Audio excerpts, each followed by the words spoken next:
గారు మీరు చెప్తున్నదంతా అంటే నాణ్యానికి ఒకవైపులాగా అంటే ఏదైతే మైనస్లు ఉన్నాయో తెలుగుదేశం ప్లస్ అయిందో చెప్తున్నారు. మరి వైసీపీ పూర్తిగా నమ్ముతున్నది అనేక పథకాలు ఇచ్చాం, వృద్ధుల దగ్గర నుంచి అనేక పథకాలు ఇచ్చాం. రెండోది ప్రత్యక్షంగా ఒక ప్రభుత్వానికి వాలంటీర్ వ్యవస్థ లాంటితో అనుసంధానం చేసాం అనేది ఒక కీలకంగా విశ్వసిస్తూ వచ్చారు. ఆ ఫ్యాక్టర్ ఎట్లా పనిచేసింది? 100% పనిచేసింది కాబట్టి 35% ఉంది కదా సార్. దీంట్లో 5% పనిచేసిందా, 7% పనిచేసిందని వెల్ఫేర్ స్కీమ్స్తో మీరు 100% గెలవలేరు సార్ ఏ పార్టీ. లాస్ట్ టైం ఎగ్జాంపుల్ ఇదే కదా, మనకు టీడీపీ గవర్నమెంట్ లూజ్ అవ్వడానికి ప్రధానమైన కారణం అప్పుడు పసుపు కుంకుమ మేము ఇచ్చేసాం కాబట్టి పసుపు కుంకుమ ఓట్లన్నీ మాకు పడిపోతాయి అన్నారు. లాస్ట్ టైం ఎగ్జాంపుల్ మీరు తీసుకోకుండా మళ్ళీ అదే ప్యాటర్న్లో కంటిన్యూ చేశారు. లేకపోతే నీరు చెట్టు కార్యక్రమం కానీ, లేకపోతే రుణమాఫీ కానీ, అప్పుడు ఆ సెక్షన్ అంతా ఓట్ బ్యాంకింగ్ వేసుకుంటే 1 కోటి మంది పైన 1.5 కోటి పైన ఓటు వేయాలి కదా. అంటే వృద్ధులు ఓటింగ్ చాలా వరకు వృద్ధులాగా భావించారు, సాలిడ్గా పడుతుందనే ఒక నమ్మకం అయితే వ్యక్తం చేశారు. అనేక సంస్థలు కూడా ఇదే విశ్లేషణ చేస్తూ వచ్చాయి. మనకు పెన్షన్ స్కీమ్లో ఉన్న మైనస్ పాయింట్ ఏంటంటే సార్, ఓవరాల్గా నీకు 60 ఏళ్ళు దాటితే అవసరం ఉన్నా అవసరం లేకున్నా పెన్షన్ తీసుకుంటారు. నిజంగా పెన్షన్ మీద బ్రతికే, పెన్షన్ లేకపోతే నేను చచ్చిపోతాను అనుకునే వాళ్ళు గ్రామంలో 1 కుటుంబం 2 కుటుంబాలు ఉంటాయి. పెన్షన్ ఇస్తున్నారు కాబట్టి దాన్ని తీసుకునేదానికి ఏ ఊరి నుంచైనా ఆ ఊరికి ట్రావెల్ చేసి ఆ 2-3 వేలు పోతే మళ్ళీ కార్డు తీసేస్తారంటే కంప్లీట్ లైఫ్ లాంగ్ ఉండదంట. కానీ ఆ 2-3 వేలతో జీవితాలు గడిపేసి మొత్తం కుటుంబాలు నడిపే శాతం 10% ఉంటుంది. 90% ఇస్తున్నారు కాబట్టి, లేదా దీనికి ఆ కార్డు లింక్ ఉంటుంది కాబట్టి ఆ కార్డు తీసేస్తే రేపు పొద్దున మళ్ళీ ఆరోగ్యశ్రీ పోద్దని ఈ ఇంటర్ లింకేజ్తో తీసుకునే వాళ్ళే ఉంటారు. సో ఈ 90% మంది ఎమోషనల్ కనెక్షన్ కాదు. మీరు 2000 ఇచ్చిన తీసుకుంటారు, 2500 తీసుకుంటారు, 1500 తీసుకుంటారు, ఎంత ఇచ్చినా తీసుకుంటారు. మరి ఎందుకు తెలుగుదేశం పార్టీ చివరి క్షణంలో అంటే ఇళ్లకెళ్ళి ఇవ్వాల్సిన అవసరం లేదని ఎన్నికల కమిషను ఆ బౌండరీలో ఉన్న చాలా ఆందోళన పడింది. తెలుగుదేశం ప్రభుత్వం ఆఫీసులకు వెళ్ళి తీసుకోవడం వల్ల తమకు నష్టం జరుగుతుందని భావించింది. అంటే వృద్ధుల ఓట్లో ఆ స్టాండ్స్ లేకపోతే ఎందుకు ఆ పార్టీ భయపడాల్సిన అవసరం? అంటే ఇది ఇక్కడ ఒకటి సార్, ఇప్పుడు ఏంటంటే వీళ్ళు వాలంటీర్స్ ప్రభావితం చేస్తున్నారు అనేది టీడీపీ యాక్చువల్లీ భయపడింది. మామూలుగా టీడీపీ భయపడినట్టు యాక్చువల్లీ వాలంటీర్ వెళ్తే వీరు ఒకరికి ఓటేయమంటే ఒకరు ఓటేసే మనకు ఆంధ్రప్రదేశ్లో అయితే లేదు సార్. 100% మీరు 20 సంవత్సరాల స్నేహం చేసినా అతను వైఎస్ఆర్సీపీకి వేద్దాం అనుకుంటే మీరు ఫోన్ చేసో లేదా కూర్చోబెట్టి ఒక సిట్టింగ్ చేసినా కానీ అతనికి ఓటేయమంటే ఓటు వేయరు. మీరు లేకపోతే మీతో పాటు ఎంప్లాయీస్ ఉన్నారు మన కంపెనీలో 20 మంది ఎప్పటి నుంచో చేస్తున్నారు. ఆ 20 మందికి మనం ఫోన్ చేసి నేను ఇన్ని రోజులు జీతాలు ఇస్తున్నాను కదా, మీరు నా దగ్గర నుంచే పనిచేస్తున్నారు 5 సంవత్సరాలు కదా, మీరు నేను చెప్పిన వాళ్ళకి ఓట్లు ఏమన్నా ఓట్లేరు. సో ఇంత ఎమోషనల్ బాండింగ్ ఉంది, ఫైనాన్షియల్గా మీరు ఇంత సపోర్ట్ చేస్తున్నా వాళ్ళు ఎలక్షన్ వచ్చేసరికి వాళ్ళు వేయాలనుకున్న వాళ్ళకి క్రిస్టల్ క్లియర్గా వేస్తారు. అటువంటిది ఒక వాలంటీర్ వచ్చేసి మీరు ఈసారి ఎట్లయినా మీరు జగన్మోహన్ రెడ్డి గారికి ఓట్లు వేయాలనే, అట్లాగే బాబు తప్పకుండా నువ్వు చెప్పినట్టే చేద్దాం అనుకునే అంత సీన్ అయితే లేదు. అంటే చాలా వరకు మీరు చెప్తున్న గ్రౌండ్ రియాలిటీలోన చాలా మంది వైసీపీ కార్యకర్తలు సైతం మమ్మల్ని పక్కన పెట్టి వాలంటీర్ వ్యవస్థను నమ్ముకుని ప్రభుత్వం ప్రయాణించింది అనేది మీ పాయింట్లో ఎక్కడ దొరికిందండి? అంటే వాలంటీర్ ఒకటే వ్యవస్థ కదా సార్, మొత్తం ఇప్పుడు ఓవరాల్గా సచివాలయం కాన్సెప్ట్ ఉంది సార్. సచివాలయం కాన్సెప్ట్ యాక్చువల్ కాన్సెప్ట్ పరంగా అద్భుతమైన కాన్సెప్ట్. బట్ యాక్చువల్ అక్కడ ప్యాటర్న్లో సచివాలయం ఎంప్లాయీసే ఎక్కువ మంది వైఎస్ఆర్సీపీకి వేయట్లేదు. So somewhere they felt that వాళ్ళకు ఉన్నటువంటి వాళ్ళు చేసే వర్క్స్ ఎక్కడో మనం పార్టీకి కనెక్టెడ్గా ఇన్ఫర్మేషన్ గ్యాదరింగ్గా అన్నట్టు చేస్తుంది. కానీ నిజంగా ప్రజలకి మనం సేవ చేస్తున్న విధంగా వెళ్తుంది అనుకోండి, ఆ సేవ నిజంగా ప్రజలకు కనెక్ట్ అయ్యి ఎక్కువ మంది ఫీల్ అయితే ఆబ్వియస్గా ఓట్ బ్యాంకింగ్ ఎంతో కొంత టర్న్ అయ్యింది. ఎందుకంటే వీళ్ళకి ఒక స్ట్రక్చర్ ఉంది, ఒక వాలంటీర్ వ్యవస్థ ఉంది, ఒక సచివాలయాలు ఉన్నాయి.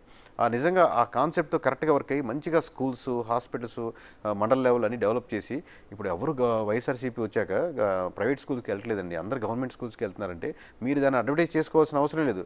ప్రతి స్కూల్కి వెళ్ళే పిల్లవాడు వాళ్ళ తల్లిదండ్రుల చేత తన ఇప్పిస్తాడు, పిల్లవాడు ఓట్లు వేపిస్తాడు. మీరు కేవలం అమౌంట్ వేస్తే ఎమోషనల్ కనెక్షన్ కాదు, మీరు వాళ్ళ జీవితాల్లో ఏదైనా మార్పు తీసుకొచ్చిన సెక్షన్ చెప్పండి, దాని ఓట్ బ్యాంకింగ్ అనేది మాట్లాడుకుందాం. అది వైఎస్ఆర్సీపీ అని అంతే, రేపు పొద్దున్న టీడీపీ లాగా చేసిన అంతే. కేకే గారు, ఇక్కడ కీలకంగా ఈ 2024లో మీ విశ్లేషణకి కావచ్చు లేకపోతే మీ సర్వేకి కావచ్చు మార్కులు పడడానికి కారణం ఏంటంటే 2019లో మీరు చేసిన సర్వే. దాదాపుగా మీరు ప్రీ పోల్కి పోస్ట్ పోల్కి పోలింగ్కి మధ్య దాదాపు 130 నుంచి 150 సీట్ల వరకు మీరు వైసీపీకి వస్తాయని చెప్పారు. అవును సార్. అది ఏ గ్రౌండ్ లో జరిగింది? పోస్ట్ పోల్ వచ్చేసరికి ఇంకొంచెం కాన్ఫిడెంట్ గా చెప్పాం. ఓకే, 135 తగ్గదు, 130. అది ఏ గ్రౌండ్ లో చేశారు? ఎందుకంటే అప్పటికి టీడీపీ 2014లో అధికారం చేపట్టి 19లో కూడా చెప్పిన పాయింట్ లో పసుపు కుంకుమలాంటి ఎన్నికలు వాళ్ళు. ఇప్పుడు లాస్ట్ ఎలక్షన్స్ కి ప్యాటర్న్ అయితే ఓట్ బ్యాంకింగ్ ఒకటే ప్యాటర్న్ సార్. చాలా మంది కన్ఫ్యూజ్ అవుతున్నారు. లాస్ట్ ఎలక్షన్స్ కూడా టీడీపీ నుంచి వైఎస్ఆర్సీపీకి వెళ్ళిన ఓట్ బ్యాంకింగే. లాస్ట్ టైం ఒకసారి ఛాన్స్ అని చెప్పి జగన్మోహన్ రెడ్డికి ఇచ్చాం, ఒక్కసారి ఛాన్స్ అని కేఏ పాల్ అడిగారని, ఒకసారి ఛాన్స్ అని జగన్మోహన్ రెడ్డి గారు అడిగారని ఓట్లు బ్యాంకింగ్ వేయరు సార్. వాళ్ళు అడిగారని మీరు దాంట్లో చేసిన మిస్టేక్లో ఆ అంశంలో ఎఫెక్ట్ అయిన వాళ్ళు ఓటర్స్ ఇటు నుంచి అటు కన్వర్ట్ అవుతూ ఉంటారు. ఒక్కొక్కరు అడిగారని చెప్పి ఇప్పుడు ఏదైనా వచ్చి ఒక నాయకుడు నన్ను సీఎం చేయండి అని చెప్పారంటే వెంటనే 170 నియోజకవర్గాలు చేశారు, ఎంత పెద్ద వాళ్ళు వచ్చినా సరే. అలా అనుకుంటే మామూలు పెద్ద వాళ్ళంతా అడిగినప్పుడు ఓట్లు వేసేయాలి. చిరంజీవి గారు అడిగినప్పుడు వేయలేదు, పవన్ కళ్యాణ్ గారు అడిగినప్పుడు వేయలేదు, కిరణ్ కుమార్ రెడ్డి గారు చెప్పినప్పుడు చిరంజీవి గారు చెప్పిన పవన్ కళ్యాణ్ గారు అట్లా ఓవరాల్గా ఎవరు చెప్పినా వాటిలో ఓట్లు వేరు అంటున్నాను. ఆ ఫ్యాక్టర్స్ కాంబినేషన్స్ మీకు వర్కౌట్ అయితేనే వర్కౌట్ అవుతుంది అంటున్నాను. ఇలా నేను మరో అంశంగా నేను జనసేన వైపు వస్తాను. రండి సార్. జనసేన 2019 ఎన్నికల్లో పోటీ చేసింది, దాదాపు 5% పైగా ఓటింగ్ శాతాన్ని తీసుకుంది. ఈ ఎన్నికల్లోన 21 స్థానాలకి 21, మీరు చెప్పిన భాషలో వై నాట్ 21 అని చెప్పారు. అంటే ఏ బేస్లో? అంటే చాలా మంది కన్ఫ్యూజ్ అయ్యారు సార్. మళ్ళీ చెప్తున్నాను, ఒక పార్టీకి ఒక దగ్గర ఓట్ బ్యాంకింగ్ పడిందంటే అదే వాళ్ళ పార్టీ సపోర్టర్స్ ఓట్ బ్యాంకింగ్ కాదు సార్. ఇప్పుడు బీజేపీకి ఏముంది ఓట్ బ్యాంకింగ్ 1% అంటున్నారు కండి. అంటే మొత్తం 100కి అంటే జనాభా 100 మంది అనుకుంటే ఒక్కరే బీజేపీ సపోర్టర్ అని కాదు. అక్కడ మీకు వ్యక్తులు పార్టీలు పోటాపోటీగా లేనప్పుడు మామూలు సహజంగా మనకి హ్యూమన్ సైకాలజీ ఏంటంటే మీరు అంటినెస్ వాళ్ళని కన్విన్స్ చేసుకుంటే వేరే విషయం, కానీ సహజంగా ఓటమి గెలుపు అయిపోయి ఉండాలని చూస్తారు ఈ రెండు పార్టీలు మనం పోటాపోటీగా ఉన్నప్పుడు. అప్పుడు నెక్స్ట్ ఉండదు. అలాగే జనసేన ఓడిపోతుంది, జనసేన గెలవట్లేదని ఎలక్షన్స్ ముందే తెలుసు జనాలకి. అలాగే ప్రజారాజ్యం ఓడిపోతుందని గెలవట్లేదని దానికి ముందే తెలుసు. సో అప్పుడు లైన్లో నిలబడ్డప్పుడు కూడా ముగ్గురు ఓట్ బ్యాంకింగ్ ఉంటే వేసేవాడు ఒకడే వేస్తారు, ఇంకెట్లా వేస్ట్ ఇక్కడ ఇద్దరు ఒకరు మారుద్దామని. అటువంటిది ముందుగా డిసైడ్ అయిన వాళ్ళు ఇంకొంచెం ఎలక్షన్స్ దగ్గరికి వచ్చారు ఇంకా తగ్గిపోతూ ఉంటారు. సో 5% అంటే ఎక్కడ ఉండదు జనసేన సపోర్టర్స్ అనేది కరెక్ట్ కాదు సార్. మీరు జనసేన ప్రభావం కానీ జనసేన ఎఫెక్ట్ కానీ లేనటువంటి నియోజకవర్గం కానీ ఉండదు, ఆంధ్రప్రదేశ్ మొత్తం మీద లేనటువంటి విలేజ్ ఉండదు, లేనటువంటి వీధి ఉండదు.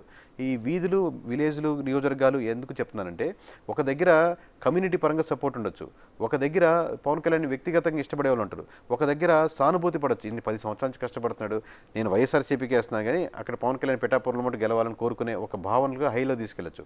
సో ఈ ఫ్యాక్టర్స్ అన్ని కన్సల్ట్ చేస్తే ఓన్లీ 5% కదా సార్. దాని యొక్క ప్రభావం మోస్ట్లీ ఇప్పుడు టీడీపీకి అదే కూటమికి పడేదంటే ఒక 20 నుంచి 25% వరకు మోస్ట్లీ అంటే జనసేన నుంచి వైపు నుంచి వచ్చినటువంటి ఓట్ బ్యాంకింగ్ మనం పరిగణించవచ్చు. అంటే మీ విశ్లేషణ చూస్తుంటే పవన్ కళ్యాణ్ కూడా ఆశ్చర్యపోతారు, ఎందుకంటే ఆయన కూడా 21 to 21 ఆశించి ఉండరేమో అనుకుంటున్నాను నేను. అంటే ఏ లీడర్ అయినా సార్ 21 మనం గెలవాలని వర్క్ చేస్తారు సార్. ఇప్పుడు రైల్వే కోడర్ ఉంది, మీకు వేరే నియోజకవర్గం ఏదైనా ఉందనుకోండి, రైల్వే కోడర్ ఎందుకు చెప్తున్నానంటే అది టఫెస్ట్ నియోజకవర్గం. రైల్వే కోడర్ వాళ్ళు మనం ఎట్లా ఓడిపోతామో ముందుగానే ఫిక్స్ అయ్యి అలా చేయరు కదా. ఇప్పుడు నర్సాపురం రైల్వే కోడ్ తీసుకున్నా, నర్సాపురం మనం గెలుస్తామని చెప్పి పనిచేస్తారు, ఇక్కడ ఓడిపోతామని పని చేయకుండా ఉంది కదా. వాళ్ళ ఊర్లో మనం ఈసారి ఎట్టయినా జనసేన గెలిపించాలని ప్రయత్నిస్తారు. ఇక్కడ మెజారిటీలు పెరిగిపోవచ్చు, అక్కడ టైట్ ఫైట్ రావచ్చు, చివరికి రిజల్ట్ అది. కొన్ని చోట్ల కేకే గారు చెప్పండి, ఆ అభ్యర్థిని పెట్టేటప్పుడే వాళ్ళు నిర్ణయానికి వస్తారు, ఈ అభ్యర్థిని మనం పెట్టామని తప్పించి ఇది కరెక్ట్ విన్నింగ్ లేకపోతే 100% విన్నింగ్ అనేది ఉంటాయి, అది యాక్సెప్టెడ్. కొన్ని ఇది ఇప్పుడు గెలవలేము అనేది ఉన్న నియోజకవర్గాలు ఉంటాయి. ఇలా మరోవైపు నేను బీజేపీ దగ్గరికి వస్తాను, తీసుకున్న 10 సీట్లు మీరు 7 గెలుస్తాయని చెప్పారు.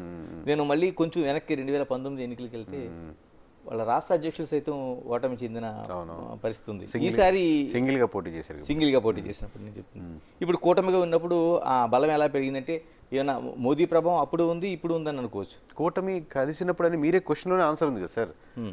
ఈసారి మళ్ళీ సింగిల్గా పోటీ చేస్తుంది, ఈసారి ఎట్లా 7 సీట్లు గెలుస్తుంది అంటే మీరు రైట్ క్వశ్చన్ అవుద్ది. ఓకే, మీరు అడగడంలోనే మీరు క్వశ్చన్తో పాటు ఆన్సర్ కూడా ఇచ్చేసారు నాకు.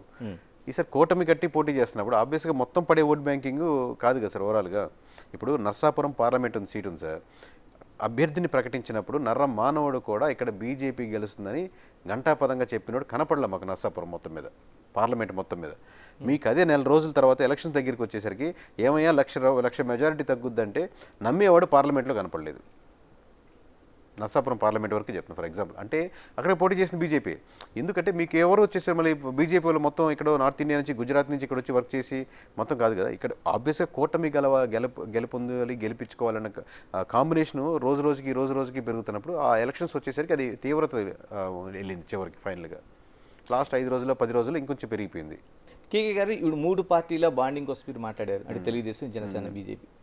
ఏది ఎవరికి లాభించింది అంటే జనసేన బీజేపీ వల్ల తెలుగుదేశం లాభించిందా, లేదా తెలుగుదేశం వల్ల జనసేనకి బీజేపీకి లాభించిందా, లేకపోతే సెంట్రల్ గవర్నమెంట్లో ఒక అధికారంలో ఉన్న ఒక పార్టీ బీజేపీ వల్ల ఈ 2 పార్టీలకి లాభించిందా? ఆ బాండింగ్లో ఎవరు లాభం చేకూర్చారంటే ఏం సమాధానం చెప్తారు? అంటే ఒక్కొక్క ఫ్యాక్టర్లో ఒక్కొక్కరికి లాభం ఉంది సార్ 100%. ఇప్పుడు టీడీపీ అనే ఆర్గనైజేషన్ స్ట్రక్చర్ స్టేట్ వైడ్గా బలంగా ఉంటుంది కంపేరిటివ్ వీళ్ళతో, కానీ వీళ్ళకి 100% కాన్ఫిడెన్స్ ఏంటంటే జనసేన బలం లేకుండా ఉంటే ఈ ఎమోషనల్ ఉండేది కాదు. ఈ రోజు కూడా చెప్తున్నాను సార్, ఇప్పుడు 133 నియోజకవర్గాలు ఖచ్చితంగా గెలుస్తున్నాను. నెంబర్ చూసినప్పుడు రిజల్ట్ మనం ఇండివిజువల్గా 133 గెలిచేసాం అంటే జనసేన 21 లేకపోయినా మనం ఈజీగా గవర్నమెంట్ ఫామ్ చేస్తున్నాం అన్న పర్స్పెక్టివ్లో చూసారనుకోండి. ఇప్పుడు ఓవరాల్గా మళ్ళీ ఇంకా రాంగ్ ఫార్మాట్లో వెళ్ళేదానికి ఆస్కారం ఉంటుంది. 133 మీకు సీట్లు వచ్చింది ఓవరాల్గా ఈ సపోర్ట్ వల్ల. ఓవరాల్గా అలాగే 21 స్థానాలు జనసేన గెలుచుకోగలిగింది ఈ ఆర్గనైజేషన్ స్ట్రెంత్ టీడీపీ ఉన్నటువంటి బలం వల్ల. అసలు వీళ్ళు బలంగా లాస్ట్ ఎలక్షన్స్ ముందు తిరగగలిగింది, లేదా కాన్ఫిడెన్స్గా నియోజకవర్గాల్లో వెళ్ళగలిగింది బీజేపీ బలం వల్ల. బీజేపీ బలం లేకపోతే కొన్ని నియోజకవర్గాల్లో టైట్ ఫైట్ ఉండేది, కొన్ని వైసీపీ కొట్టినది. మేబీ మెజారిటీలో తేడా ఉండొచ్చు, కానీ పెద్ద డిఫరెన్స్ లేదు. బీజేపీకి ఒక పార్లమెంట్ వస్తుందంటే ఎవరు నవ్వుతారు మామూలుగా, ఎవరైనా కొడుతుందంటే ఇండివిజువల్గా. అటువంటిది బీజేపీకి ఇన్ని పార్లమెంటరీ సీట్లు, ఇన్ని అసెంబ్లీ సీట్లు కొడుతుందంటే ఖచ్చితంగా ఈ సెక్షన్ ప్రకారంగా కూటమి నుంచి అది గుంజుకుంది.